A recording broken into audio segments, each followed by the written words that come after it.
మొన్న ఒక పాపం హైకోర్టు జడ్జి అట పాపం, ఇప్పుడు పాపం అనాలనో వారిని ఏమనాలనో, మరి నన్నే పట్టకపోతారో హైకోర్టు జడ్జి మంగళ పని ఎవరైనా చేసుకోవచ్చు,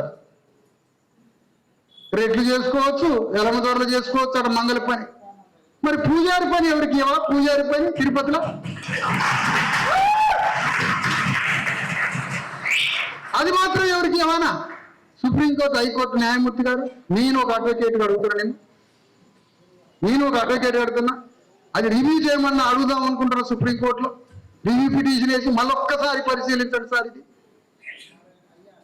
మంగళైన పని ఎవరైనా చేయొచ్చా? మరి వేల సంవత్సరాలు ఆ కులంలో పెడితే తడిగట్టి ఆ కులం మోడర్నైజ్ కాగానే స్టార్ హోటళ్లలో మంగళ పైన రిటైర్ చేస్తాడు. అందులో మళ్ళీ 150 రూపాయలకి ఈ మంగళ ఆయన షాప్ రెడ్డి గారు హైకోర్టులో. ఇది నువ్వు కొట్టుకొని తయారు చేసుకున్న బతుకంతా లా మేకింగ్ లో పోతుంది అక్కడ కోర్టులో.